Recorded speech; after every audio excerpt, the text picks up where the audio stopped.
Right, is that brilliant? Okay, we are now recording.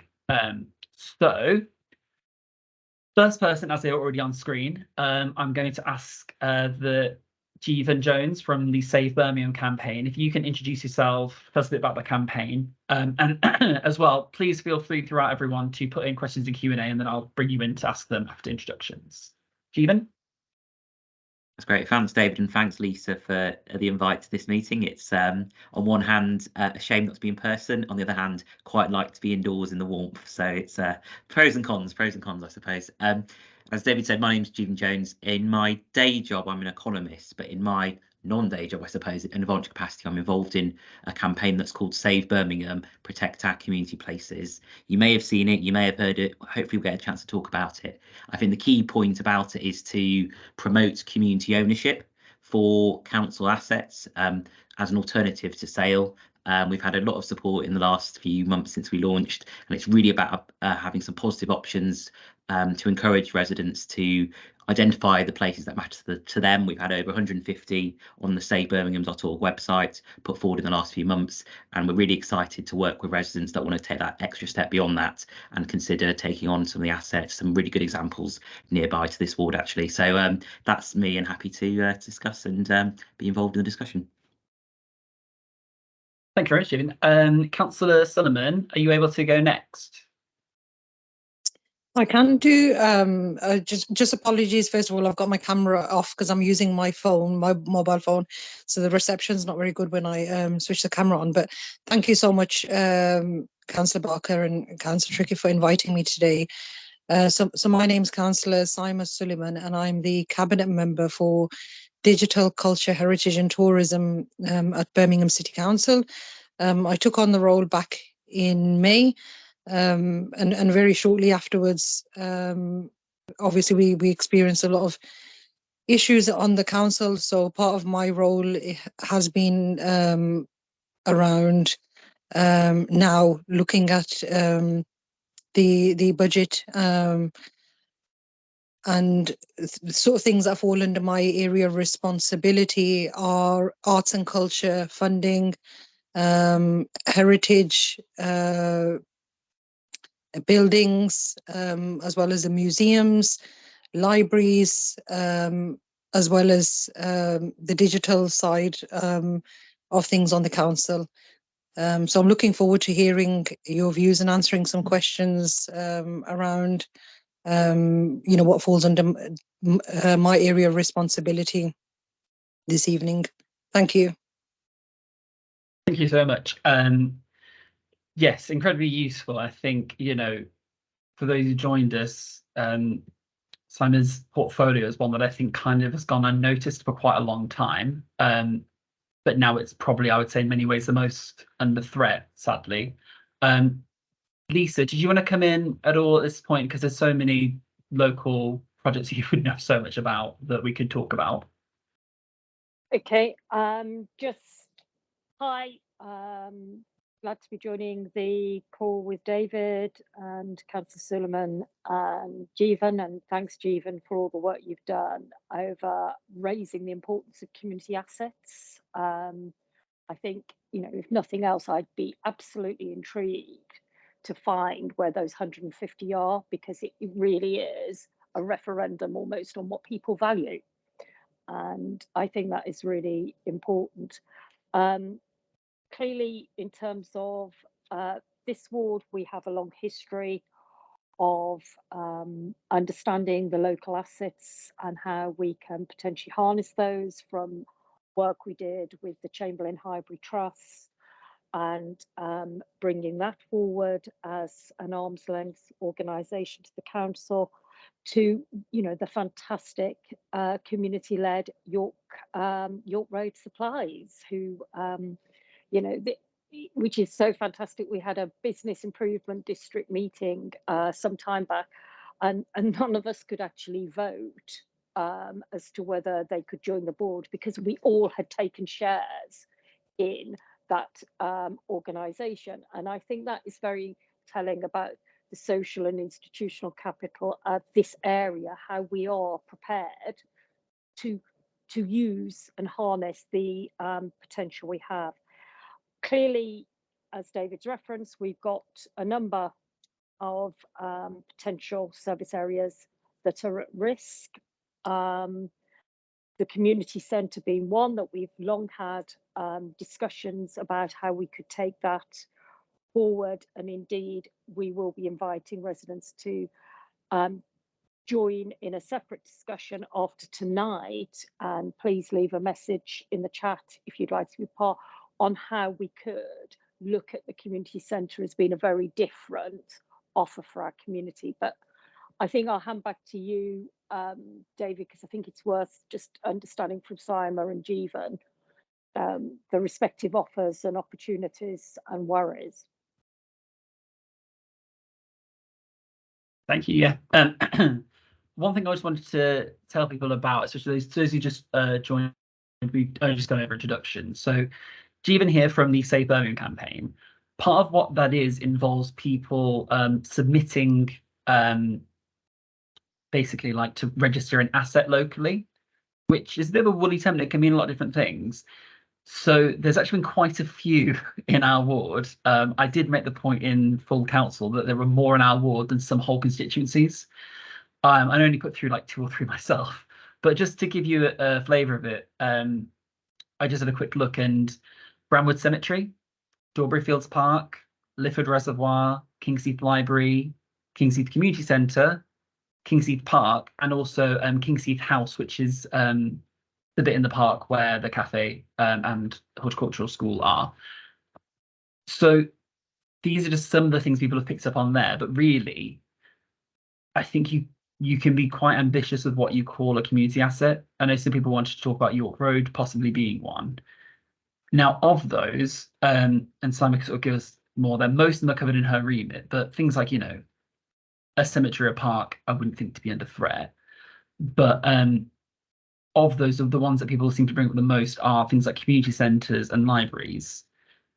Now, before I just hand over to questions, I just want to ask Councillor Sullivan, is there anything you can tell us at this stage about what residents can do to protect like those kind of assets that have already been identified?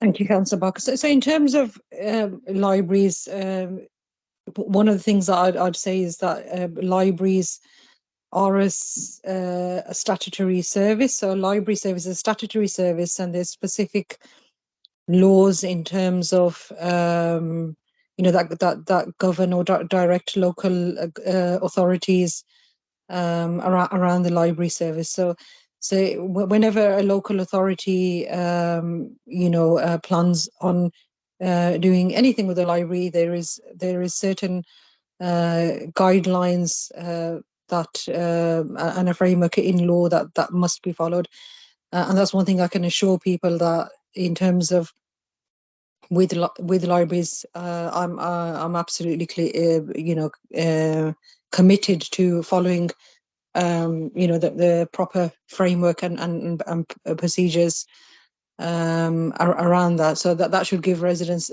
you know some reassurance that there will be a you know a proper consultation process. So it isn't the case that you know a local authority can just you know close libraries without consulting you know with residents. There is a proper process in place for that.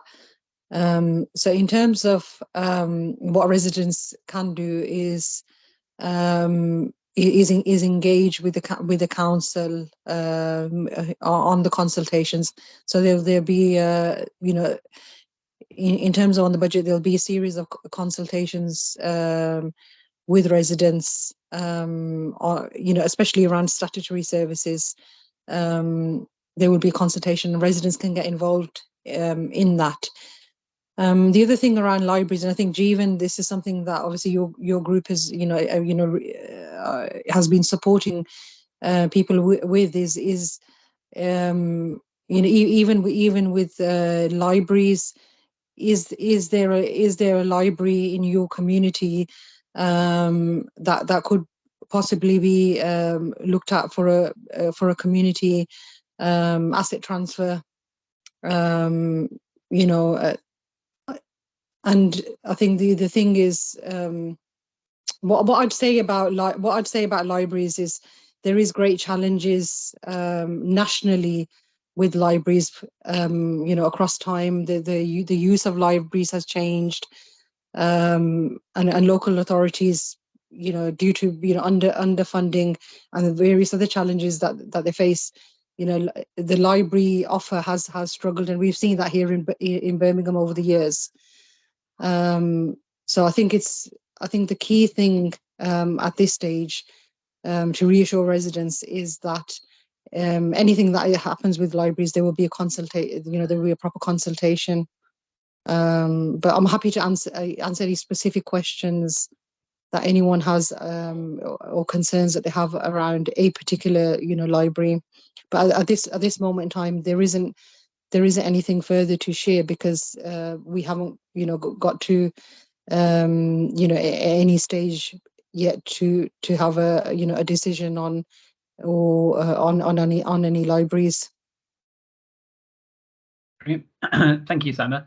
Would anybody at this stage, you can put your hands up, you can put a question in the Q&A bit of the chat, and I will try and keep track of them. The way it is everyone's automatically muted and video off, but I will reverse everyone's with the hand up. Any questions now for Sama or for Jeevan or for me or Lisa on this?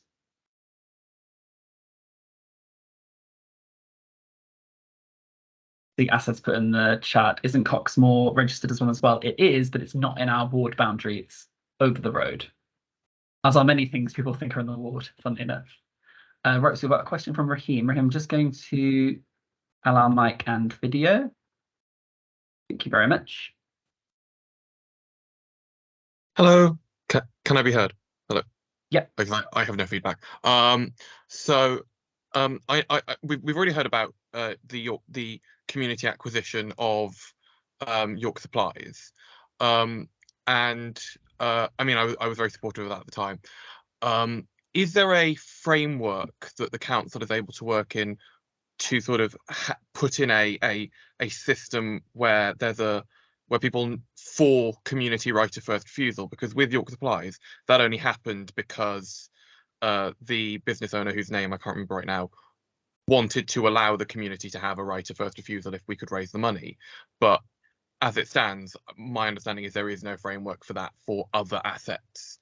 And I think there are several things that could be better run cooperatively.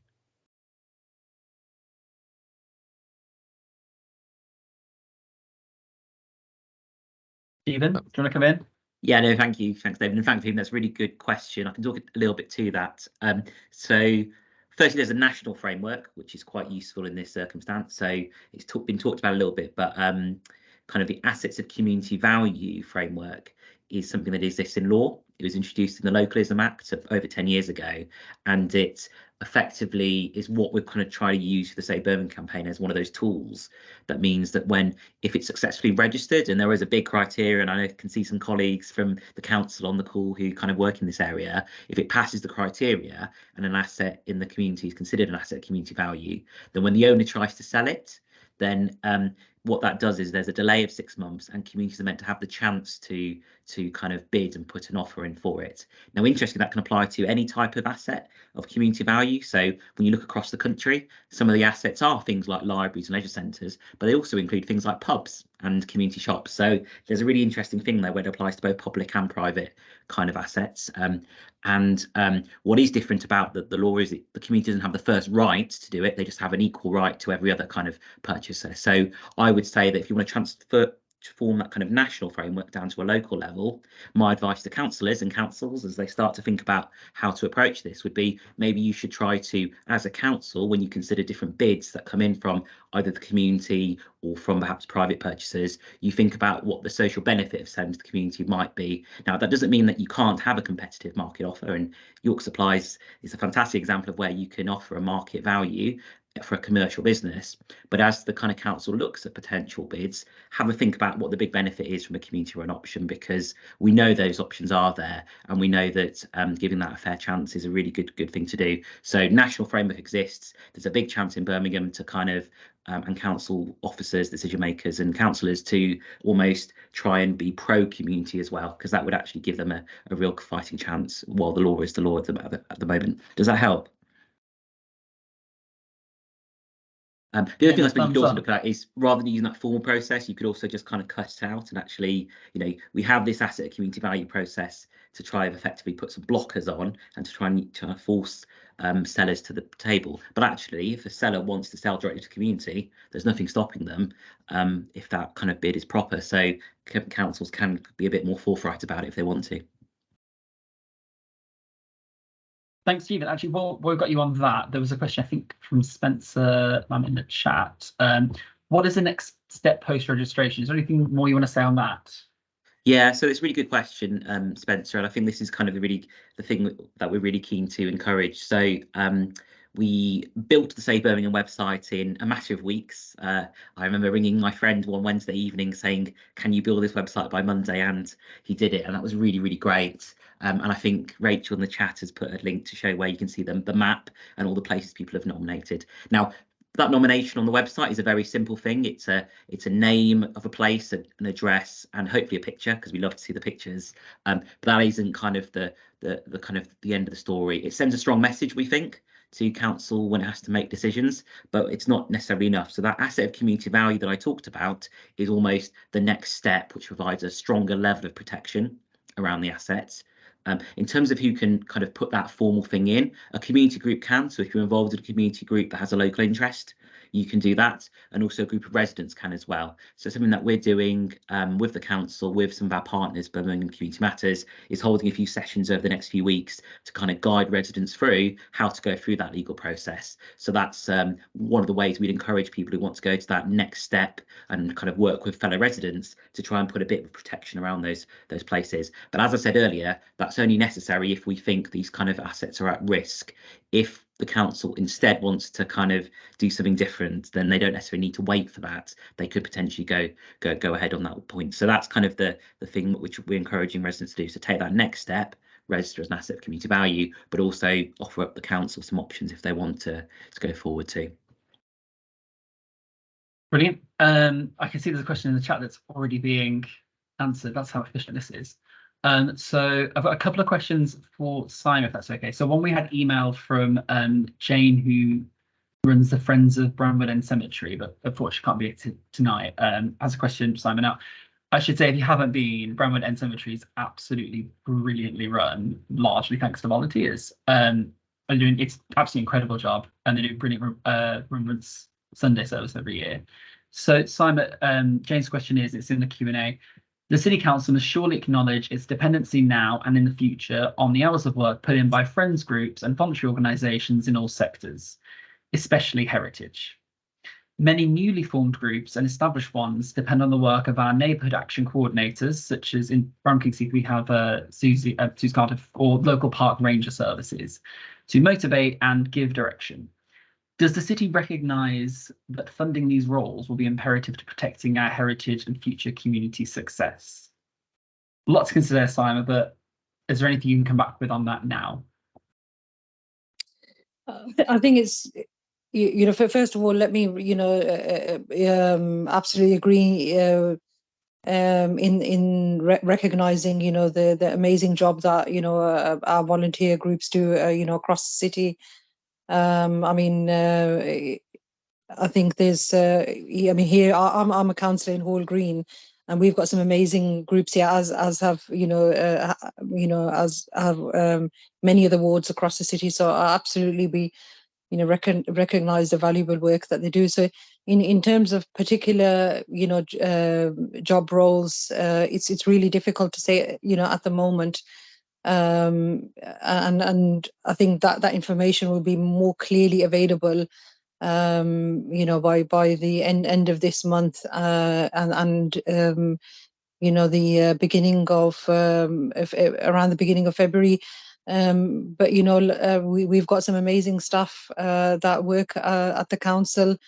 You know, in various roles, whether you know they work in the community.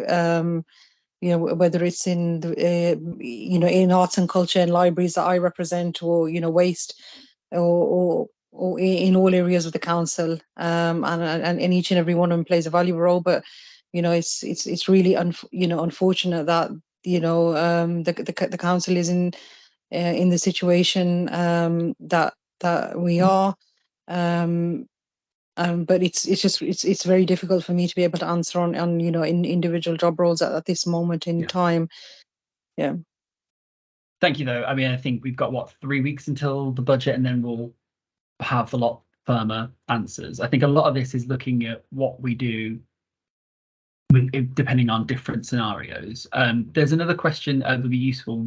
Anne and Mark have asked what categories of council-owned assets, if any, are completely safe from being sold off. And I should say, anyone, any more questions, please put them in or raise your hand if you want to ask them on here. So Simon, can you tell us are there any? So in terms of assets, the way that you know the assets are being looked at, it's not broken down in categories. I think a holistic approach is being taken where you know everything is being looked at. Assets as a whole fall under the you know portfolio of the leader. However, one thing I would say in terms of heritage buildings, for example, museum, you know, all the different properties that fall under, say, museums, and in sort of in my portfolio, for example, something like the Library of Birmingham, they're quite challenging to sell. There's a lot of in some of the cases of the heritage buildings, there's a lot of you know, legal orders or you know, protection orders in already in place that make it very, very challenging, you know, in terms of to sell them. So I you know, in the current climate, I think what the council will probably more likely be looking at is commercial sort of properties. But obviously, again, we'll know more when that information is made public. Brilliant, thank you. Yeah, sorry, Lisa. Can I come in there? I've agreed to be on the sort of task group that reviews the asset sales. We are due to get the sort of first sight of the long list of properties to sell. Simon is absolutely correct. Some 70% are commercial. The critical thing for us at the moment is ensuring that a process comes into place that's transparent and accountable, and that we understand the potential impact. For example, it could seem very easy on the surface to sell a commercial unit. If that commercial unit then turns into an extremely large exempt property that is not properly managed, there are knock-on effects. So what we are keen to understand is actually the surrounding market and what the proposed outturn for some of this is. You cannot sell £500 million worth of assets and not get some things wrong. There's no doubt the council will get some things wrong. But what we want to certainly be in a position to do is to ensure there's some very clear criteria by what gets prioritised. And just also to reiterate Simon's point, a number of properties that are seen to be council assets are actually held in trust, and that is a whole separate governance process. So, for example, Highbury is held in trust and then has an independent management. Those are not part of the disposal process, but council housing stock, where you've say got garages, that could well be part of a broader asset sale. But again, what we want to ensure is that at a headline level, local councillors are very clear on what's potentially being looked at in their area, because in our view, local councillors engaging with the local community actually best understand where some of these assets sit. And I don't believe the council will produce a full list of all the assets for disposal, because again, there's whole issues around the market, and if you swamp the market with a whole load of commercial properties, you lower the price. So again, I think there'll be some prudence around that, but we're very clear that anything that is seen through this process to have community value absolutely has to have a robust consideration. It cannot go forward just for an auction without coming back into another process. Brilliant. Keevan, did you want to come in on that point? Yeah, so it's a good question, Anne and Mark, and to be honest with you, I don't know. I mean, I've got the benefit of not being a councillor or a council worker, so because I'm from a campaign, I can say what I think, and what I think is we don't know what's at risk and what isn't, and what's actually truly safe or may be considered. And the thing I would say is, you know, councillors can say what they want, but the commissioners at the end of the day might say, well, actually, you need to sell things. So I would say, from a community and a resident perspective, you know, do really kind of focus in on the kind of the nominations and the assets of community value as those kind of blockers to sale, because even if it's a low chance, we just don't know. And, you know, very, very early on right now, and we have some great kind of things from kind of intentions, but I do worry that the council might be forced to sell things that it doesn't want to. And so I think that's why we need to campaign, because there's one thing I think the commissioners will want to avoid if they have to get into it, and that is a very angry public kind of, you know, campaigning against them. So I think, you know, let's by all means take the kind of best intentions from councillors, because that's right, but let's not be naive here, and let's actually have a good, strong campaign, because if it does get to the sale of some really prized community assets, then I think, you know, the community has to get its voice heard, I think. Absolutely. Thank you, Ewan. I'll just wait for any more questions to come in, and just say one thing I found really interesting in this process was learning about what other areas have already done to protect assets and protect buildings. So if I'm remembering right now, it's I think it's Tile Cross Library, I believe. They are open. I mean, Simon might be able to come in and give more detail, but my understanding is they're open 7 days a week, and there is a library service there. But the reason they're able to do that is because they have a series of other support services using the building as well. And this is before the current situation we're in. But what they've done is they've looked at how you can collaborate with other partners to keep each service going and also make the best use of a building, because I think we can all probably agree that it's not a great use of space to have a library open 2 days a week, you know, rely on volunteers in a very fragile state in many ways. So I'd be very curious about, you know, what options are there? And I know Lisa has talked a lot about this before, about what people can think of, you know, to do, because you say you look at, you know, the library or any library, that is a place in which people go for support in one form or another, whether it's literally something to read, that's what I did growing up, or if it's, you know, for internet access, for job support. You know, a lot of support services would make sense to be in the same place, in a similar way to say King's Heath Community Centre or any community centre tends to be more about offering a service rather than a support place. So it's just one thing people to really consider is like, what locally do we need? What would make sense to put together? Because I think we have to just operate on the assumption that anything could be at risk. And I do think we're very lucky in King's Heath to have a community centre, library, a lot of good groups locally. But I'm concerned that, you know, no one will be safe, and you worry that things might be held against you.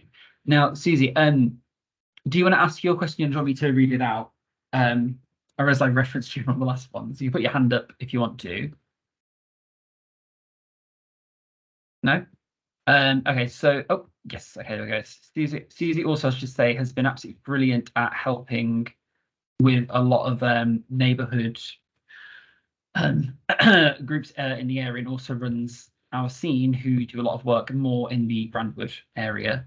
So thank you for making time to come this evening. Susie, is your camera and mic working now? It should be enabled.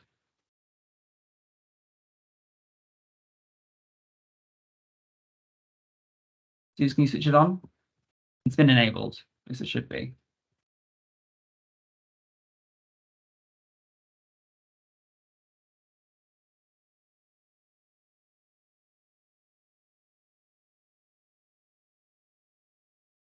Well, I spoke for Suze to turn on her mic or camera. We just had another one come in, which was on behalf of Ruth Davis, who can't attend. We need to keep our green space and allotments. These areas reduce pollution and provide essential environment for our local wildlife. All of our green spaces are well used, helping people's well-being and fitness. They're fantastic volunteer groups and contribute to the maintenance of these spaces at no cost to the council. On that, actually, and I don't know how much, this is a difficult one because it crosses portfolio. So there's a couple of areas in the ward that we get brought up a lot.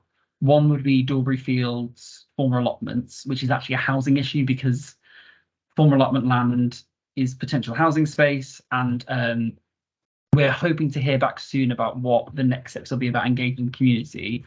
And the other one would be in King's Heath Park. There's the nursery school there, but that would sit under environment.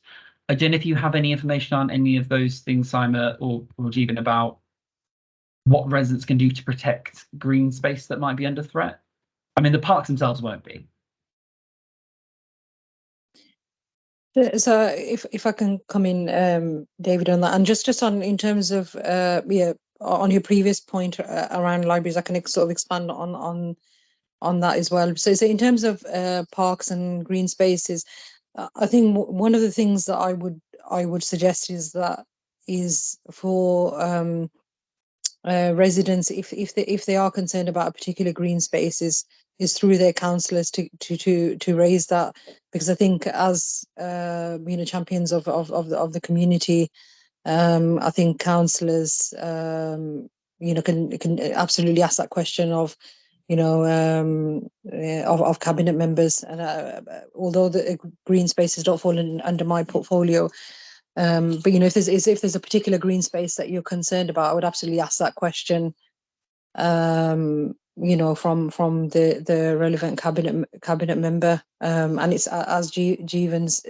said, I'd agree that it's important for communities to lobby and raise their voice for what is important for them in their communities, because as people who live in the area, you're best placed to sort of know your the area that you live in and what's important to you. So I think it's important that residents' voices are heard, and I think they can do that through their councillors and through organisations like Jeevan's. So in terms of, if I can just on that point of libraries, David, if I come back on that. Yeah, please. So absolutely one of the models that local authorities up and down the country have been looking at is that hub model. So where different services are brought into the library service, so it's almost like a one-stop shop. And obviously each ward or each area has specific needs, so that can be tailored. So that's absolutely one of the things that we'll be exploring around the library services. And just to give people an idea of some of the challenges that we've got in Birmingham. So at the moment we've got 35 community libraries, and obviously we've got, I think, I may correct me if I'm wrong, David, I think we've got 65 wards. Have we got more? No, we've got 69, maybe. It's about that. Yeah. No, Lisa's going to come in and correct us. I think it's 100. Is it 101 wards? 101 councillors, 69 wards, I think. 69 wards. That's it. Yeah. So obviously that's like less than half the wards have got a library building in the ward. So obviously there's 50% almost of the citizens who probably haven't got as a close access to a library. So that needs to improve as well. But then on top of that, the libraries that we do have, so some of them are not open 7 days a week. It's really mixed. The opening times, there's staff pressures, finding the staff there, and it's a mixed offer, across the city. And then on top of that, there's really serious financial challenges in the running costs of libraries, and some of the older buildings. There's the maintenance costs around that, so it is so some really serious challenges that we do need to address. But if if residents have any ideas around what they'd like to, see in the library, I mean, even before we have the consultation, I'm more than happy to listen to any ideas and suggestions that people have for their local library. Brilliant, thank you, Simon. One question we've got, I think Sue's just come back. If you want to try and speak again, please put your hand up. There's one thing she asked that's been answered, but I just wonder if there's any more information. So she asked about registering an asset of community value. Does it need to have previous use? Because, for example, there's a plot of land just off Dorbury Road that was previously housing land, not been used for 20 years. Residents want to actually use it as something really exciting and really good for the community. Now, Karen Cheney really helpfully has replied to say you need to show previous evidence of community use, past, present, future. Is there any wiggle room that we're aware of around that for where it's a space that could be used, or even just it's a space people have tried to use it for something but haven't managed to get over the line yet? Because this has been the whole time I've been at council, we've been working on that one. I would say with I've seen in some of the people locally, there's been a lot of work with engagement, but I don't think we can say it's been used for that purpose yet. It's really interesting. I think. Oh, Rachel's about to speak. Rachel will know this. No, I was going to say, do you want me to come in on that, or Jeevan, do you want to speak about it? Well, I was about to say, Rachel, I don't really know much about this area, so if you want to talk about it, please do, because I'm still learning. Please, Rachel. Yes, it does need to demonstrate past use. So, for instance, if there is something which potentially could be used as a community asset, but is not currently being used, or if it was a community asset, but it's been closed for, I think, Karen, I'm right in saying the past 5 years. If there hasn't been any community activity in the past 5 years, that is an issue for registering it as an ACV. Right. So Okay. like you said, Councillor Barker, it's past, present and future use. You've got to demonstrate that within your nomination. Right, so it's a challenge, but I think with that particular one, and I can get back with Susan on that one, we can't use it for anything else anyway because of various things. I think it might be to go another avenue of that. David, we have. David, Sorry, I think the overall point on this, David, I think the overall point I would just make is I think it's worth a discussion. So if there's anything people are thinking on this call, or I'm not quite sure, or I'd like to kind of explore this, then I think, don't be put off by that. Let's have that conversation either through Save Birmingham, we can try and have those kind of conversations, or we can signpost to the council officers or other community groups who have kind of gone through similar places. One of the really great things that we've done through building this campaign is get loads of national organisations on board, and they've worked in other council areas, and there's a big database we can point to online of examples of other assets. So I think we can just kind of share some learning and exploration, because when you look at these kinds of either assets or lands or whatever kind of in a community, we can kind of just explore what is the community value here, whether it makes sense for that particular kind of legal instrument, or whether it's just about shouting about how great this kind of thing is. And as I said earlier, you can actually potentially lobby the council about doing something with something it owns. It doesn't have to necessarily go for this ACV route. It could be just about having a conversation, taking advantage of a crisis and actually trying to do something positive. Brilliant. There's just another one. I think Raheem put his hand up. I'm just going to ask a couple of questions from the rest. So Councillor Sullivan, this will be one for you. So Caesar's also asked, with an emphasis then on potentially selling off commercial assets, in your opinion, is it highly unlikely that currently unleased, so commercial rental units, i.e. empty shops, that they won't be up for lease because actually it'd make it hard to sell them if they're in use? So there's a strip of them at the bottom of Yarngale Road, and this is kind of southern bit of the ward, where we'd love to put something in there actually because it makes the most sense geographically to have a bit of a community hub there. Simon, is there anything you say on that? Like, actually, are we less likely to get leases granted because we want to sell off the land, or is that one way of like applying for legal way of stopping that from happening if we can show there's commercial viability? Yeah, I think there's there's opportunity there for people to ask those questions. I think at this moment in time, so despite the challenges, obviously we're quite clear of what our values are. In terms of the as the leading group. So I think absolutely there's a, if there is a shop or or a building in your ward that you think there's a better use of, absolutely make that case, and you could do that as a collective, like with your councillors. So I don't think that anything is fixed at the moment. So to say that there's a decision made on everything, and as Lisa mentioned earlier, in terms of assets, this is all being looked at the moment. So if there is such a property in your in your ward that is a council owned property, that you have concern about how it's going to be used or whether it's going to be sold, you can absolutely ask that question and make the case, as to whether it can be retained, for a community business or whatever is that you think would be best use of that particular property.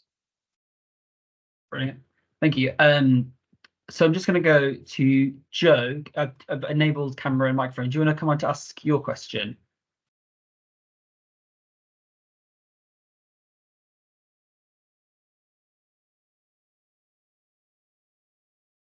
I think you have to try and turn on your microphone.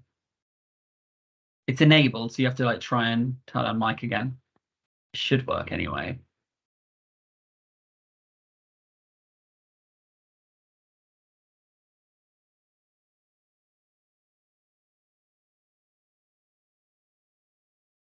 Is it working? Okay, I'm not sure what's happening there. I'll just ask that then for now. I don't. So yeah, I mean, David, I don't know if I think I've seen the one. Is it that you've got? Is this if it's the same Joe? Not sure. Is this yes, about? Yeah. So I think Joe was talking about. I'll just read out for those. Would it be beneficial for a charity or a CIC, the community interest company, new or existing, to look at this and manage community ownership projects for assets such as community centres, something along the lines of what the Mosey Community Development Trust have done with the Mosey Exchange and Hive? Stephen, do you want to come in on that?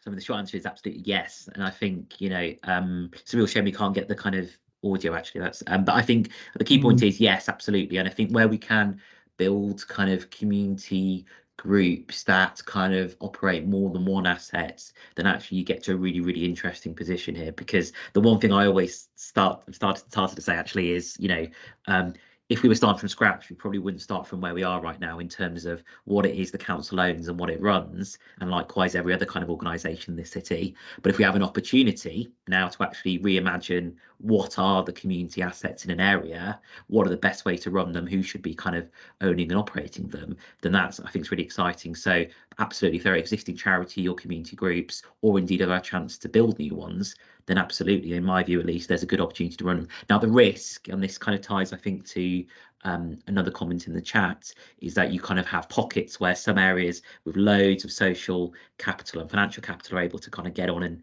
do it, and some other areas aren't, and they're the ones potentially more at risk. So I think we need to be really conscious as a city, and indeed as a campaign as we are, to make sure that we don't leave any communities behind, and that we are kind of speaking a language that everyone understands in a way that actually is relevant, meaningful and accessible. And so if the one thing I can say to you all on the call is, if you hear this and think this is good, by all means promote it to people that you know across the city, because if it's only some areas that kind of are in the know, that's not very good on the whole. So I think we need to make sure that there's a balance there. We're going to try and do what we can to kind of reach using existing networks, contacts and groups, but anyone else who could spread the word, I think, would be super helpful. Thank you, Stephen. I think they did say earlier that I remember when this was brought up in a full council meeting in November, I remember saying that there were more places nominated in this ward than in some whole constituencies. thankfully we're here to discuss this. And I think it's tilted would, back, in fairness, David. I think that was very much the early few weeks. I think what's really been really great is the message has got out. The key thing is it's just making sure that, you know, that does happen across the board. right. I don't know if Tony Joe, still got your hand up. I don't know if you wanted to come back on anything there. Okay, brilliant. Otherwise, Raheem, did you want to ask a question? And again, hands up, questions in Q&A. I'm keeping track of them. Raheem, are you able to? Yeah, there you go. Yeah, hello.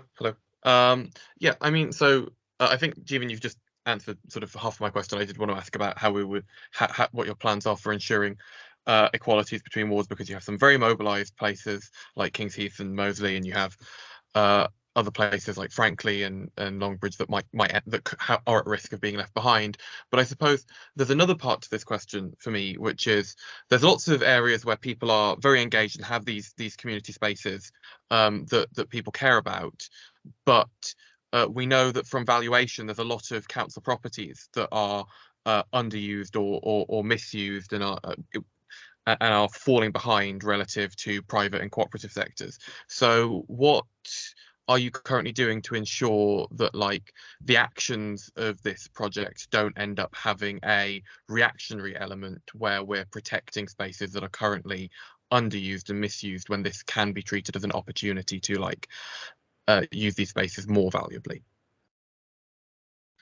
It's a good question. I'm not quite sure I'm necessarily doing something exactly on that point at this point in time, but I think what it really kind of leans into is that comment I made earlier around kind of, if you were starting from scratch, you probably wouldn't start from here in terms of what the council owns, what it operates, what the community uses, those kinds of things.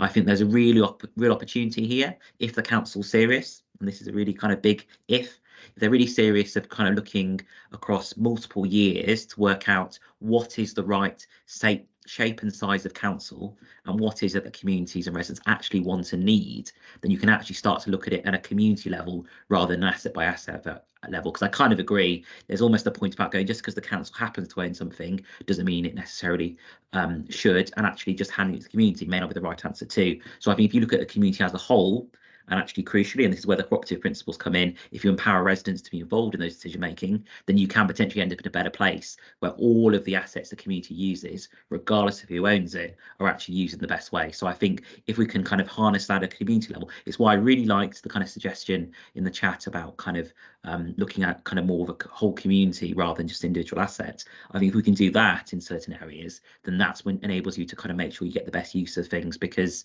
yeah, I agree with you, there's no point necessarily holding on to something just for the sake of it, but if you can actually make better use or indeed potentially expand kind of community assets to be much broader, there's a real big opportunity there, which probably does save the council money, but also makes residents better off. Brilliant. Thank you very much, Stephen. Are there any more questions? Anyone? Hands up in the chat. Anything? Anyone else wants to go in? Oh, so do you want to try again? Where are you? Right. You've logged in and out. Yes, I'm here. Woohoo! It worked. Hi. Sorry, I don't know if this is okay. Can I ask a question about a building in Selly Oak constituency, as you're all here, and it's really interesting. Yeah. So basically, if a building has a covenant on it, which Coronation Road Play Centre has, in Selly Oak, the covenants are always going to be used for community and play and children's services. That's the covenant. If the charity who lease it at the moment, which they do, Parks of Play, that's what they do. They are a charity and they run inclusive play sessions. They would love to take on the building as a cat. They would absolutely love to. Is this a good opportunity to ask for that and take on the covenant as well? Could a covenant be transferred from BCC to a new charity? Basically, is the question. So this is very much not in my area of expertise, but my answer to all of this is, well, why not give it a go? I think my view is, you know, kind of, as I say, we're in a bit of a crisis. I think I can say that. I don't know if the councillors call it a crisis, but I'll call it a bit of a crisis. And so actually, when you're in one, you may as well try different things and ask the question. I don't know if there's a legal blocker to it. There may well be. People will know more than I do. But I think the principle of you've got a community group charity operating in a venue that is willing and able to take it off the council's hands, I think that's there's no harm in asking, and I think, you know, I might put the email in the chat. We can hopefully kind of take it from there and kind of try and help out on this, because I think why not at least ask the question. And if the answer is there's a complex legal arrangement where you can't, then oh well, but at least we've asked the question, I guess. Brilliant. Thank you very much. Anything you wanted to go back on that, Simon? Anything from your point of view? I can see Karen Cheney's got something in the chat anyway. Oh, I haven't seen it. I was just going to say, would it be worth Karen coming in on this? She might be able to answer this better. Those really in the chat says on a current community asset transfer, the building is retained in the ownership of BCC anyway. It's managed by the community group. So I think I would take that to mean it's definitely worth trying. Yeah, so I think what Karen's getting at is there's layers to this. So actually there's scenarios where the council retains ownership, which might be the right thing where there is a particular legal thing around it, but the community takes a much bigger role in running the asset and operating it, things like the maintenance and those kinds of things. So I think that's kind of one kind of, there's a spectrum, I suppose, and so you can definitely move along the spectrum where you don't necessarily have full ownership if there is a blocker. So there are some different options, and again, we can happily talk about it and explore, because I think there's a solution for every community and every asset if we think hard enough and try hard enough. Thank you very much. So much optimism, I love it. Becky, I've enabled your microphone and camera if you want to ask a question. Can you hear me? Yeah. Mine's a bit of a sore subject. Mine's the dreaded LTN. I know there's been so much talk about this over the last couple of years, but my father owns a business on Addison Road. We have Addison Road Car Sales and Addison Road Garage. I don't know if you're aware of us. Addison Road Garage is halfway up Addison Road, and with the road closure due to happen, it's basically going to destroy our business. We've been there 39 years. We have to dispose of, we have to recycle tyres. We have to dispose of engine oil. This all has to be done in a certain manner. And we have wagons that come down the road to dispose of these things and take them away and recycle them. We won't be able to do this when the LTN is in place, because the wagons can't physically get back out of Addison Road. We as a company have emailed the council. We have spoke directly with Matt Powell regarding our serious concerns about this. And I wanted just to put my views in to see what you think would be the best way forward for us as a business. And is the LTN set in stone? And is the LTN the best for Kings Heath community? So if I can just come on that, thank you. So just obviously this is a meeting on community assets, so I don't want to get sidetracked on that. What I would say is drop me an email with all your concerns, and I'll pick that up outside of this meeting, because there's a lot to go into that, and we won't have time tonight on that. But yeah, please, I'll put my email in the chat if you don't have it. And Assad, I'll just allow your mic and camera. Assad, did you want to ask your question?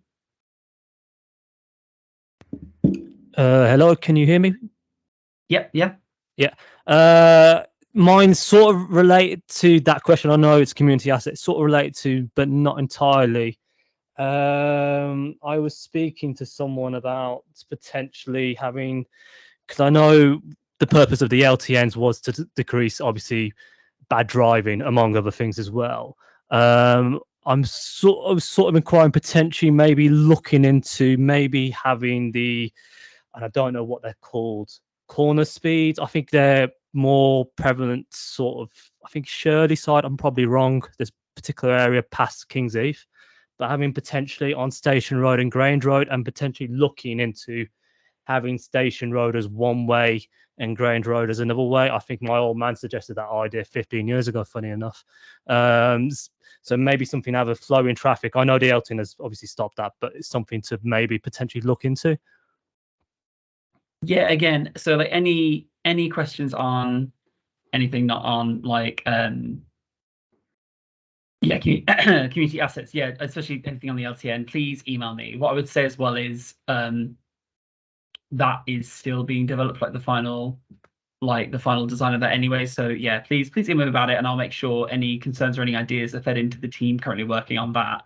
Yeah, that's fine. Again, yeah, we don't really have time tonight to go through all of that, especially when again it's still up for grabs. Are there any more questions or any hands up? Any? Oh, sorry, I'm still muted. Let me unmute myself. Any other questions on for Jeevan or Simon at all? Anyone?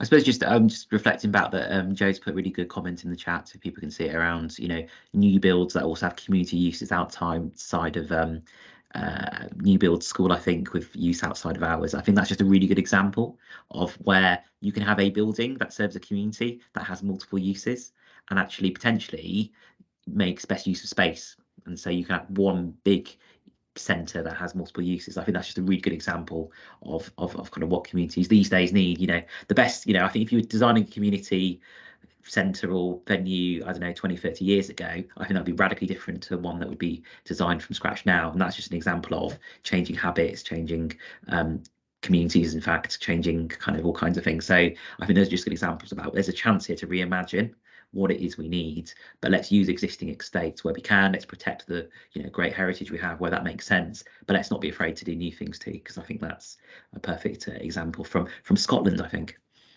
Mm-hmm. Yeah, brilliant. And I mean, on that, I think what Joe's put in the chat about, you know, limits to grants covering the cost of buildings. One issue you often get is buildings that are up for grabs actually need a ton of work on them. And then finding grants to allow you to do the repair work can also be difficult. Now, Karen said she'll put in the chat about the community ownership fund, which I wish had much more money in it. So there'll be a link to that in there.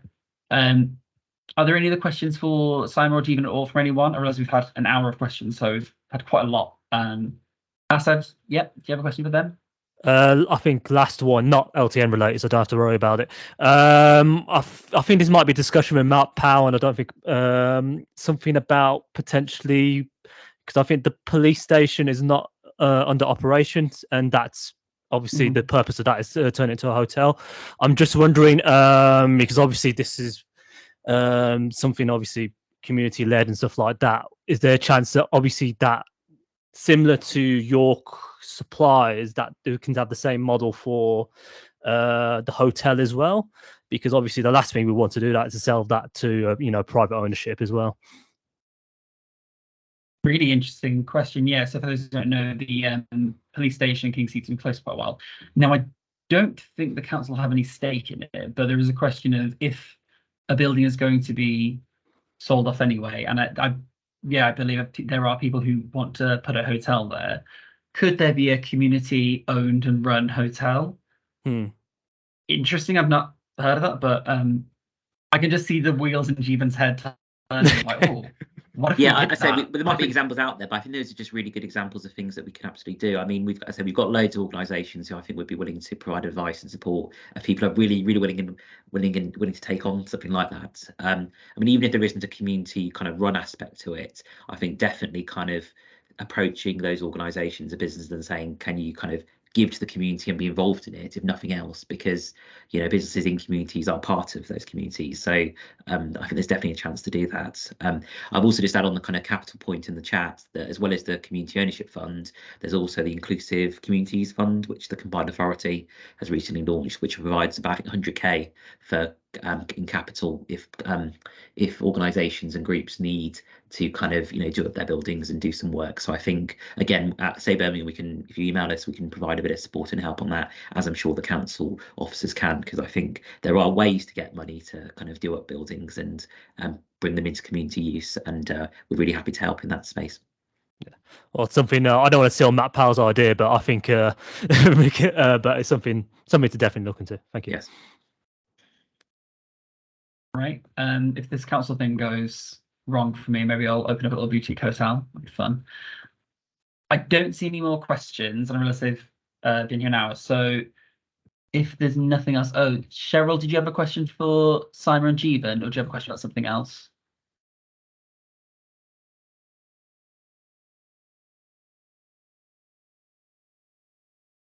Right, I allowed. I think she's typing in the chat.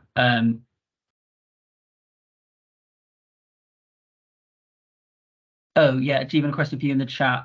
Is the Safe Bowen campaign about both preventing them from being sold or finding new ways of owning assets, or both?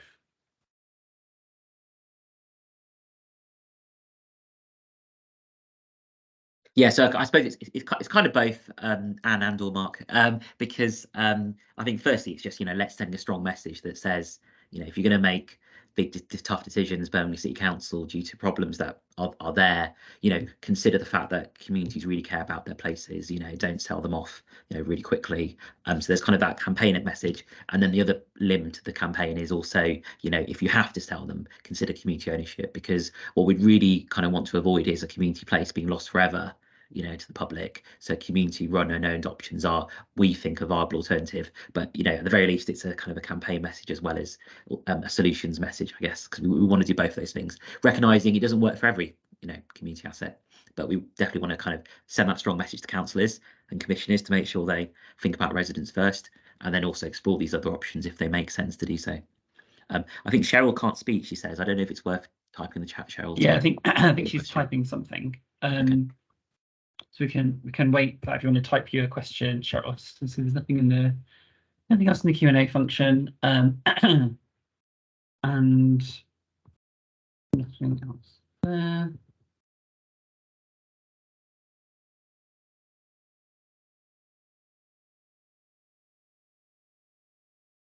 While we just wait for Cheryl to type a question if she has one. I just want to say a massive thank you to Jeevan and Simon. I think she might have just lost connection again. Her Wi-Fi has been playing up, so she's been in and out. Just huge thank you for making time this evening, both of you, for coming to answer all of these questions, and also huge thanks to Rachel, Kay, and God, who else was it? Somebody else from the council as well, and Karen as well, of course. How can I forget you, geez?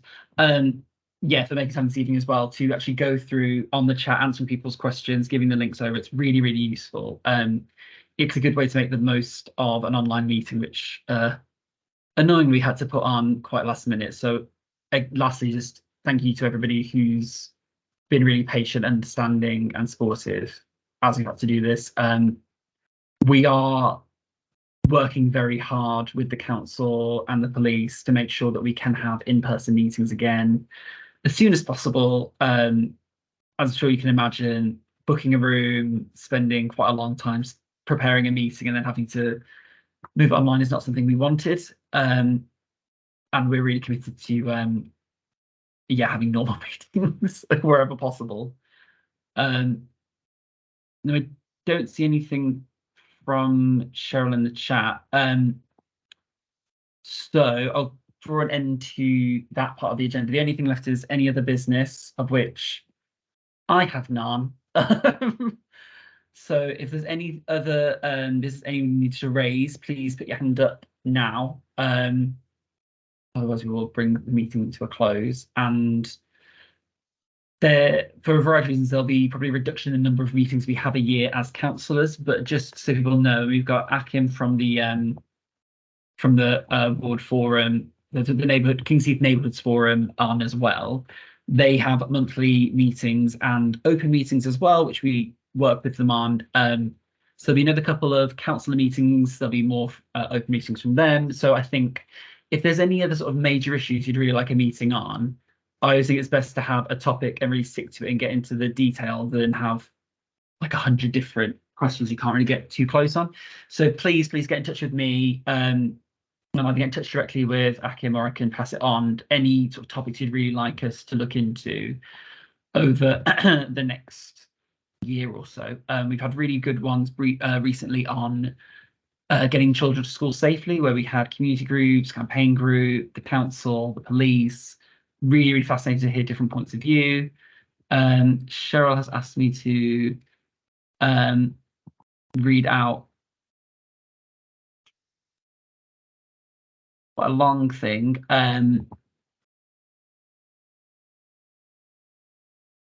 Yeah, she's asking, why is it so difficult to access this site? I'm not sure which site exactly that is, but Yeah, she basically said community. Basically, it's ridiculous. Communities can't access properties and land within their area to which good use. Why can't we have a list of properties owned by Birmingham City Council? Who has this information? So I think that's one. If officers and sorry, if you can take track of that, you know, she would like, you know, the community to have a list of, you know, what properties are owned. And I think actually a lot of people do ask about that. She said, I don't believe that council are the best people to have this information. Yeah, and I think, yeah, and then a bunch of other messages. And I see a couple of people have mentioned the LTN again, which is not the topic of this meeting, but feel free to send me a message on it. I think it's one of those that some people maybe don't feel they're heard on, but I think you can never say I don't reply to you. But yeah, so please let me know. That is actually one that I would like a whole meeting on it, but we need to wait for the next phase design, which is still being worked on, and we're having meetings about today. So once we know exactly what the next phase design will look like, I would like to have a meeting where the people who've designed it can explain exactly what's happened and why. And and on that as well, so the next phase, which will involve both sides of the high street, there will be new traffic regulation orders, and it will happen this year. And when you have new orders, you have a statutory consultation. So there will be more opportunities for people to feed in any concerns, comments, anything at all. And we don't yet have exact dates on them. Yeah, so we'll get back to you as soon as we can on that. So if there's nothing else anyone needs to bring up, I don't see any hands. I will stop the David, record. I suppose Yeah. the only point I could just drawing from what Cheryl's talking about, which I think is a point well made and one to think about, is I personally find Microsoft Teams really hard to use, and I think a lot of others do, and I think that might be worth thinking about. Is well, online is really good for some ways. You know, you're going to sit in the warmth largely, and you can spend a good time there. I think there's a question about how you make digital as accessible as possible. I think that's really the crux of Cheryl's point. I personally prefer Zoom. I don't know if that's an option for the council, but that might be a better way of possibly engaging. But I totally understand why we're digital today. Yes, yeah, solving that out, Joyce. So we have a Teams account, so I can get a meeting with that. I don't have a Zoom account. It's a short answer there. Yeah, and in terms of meetings, so this is a meeting put on by me and Lisa, so it's up to us to decide what the topic is, but it was one suggested by residents, as all topics have been. So yeah, and again, thank you, Joe, for your message in chat about having a discussion about something else. So thank you very much, everyone. I'm just going to stop the recording now.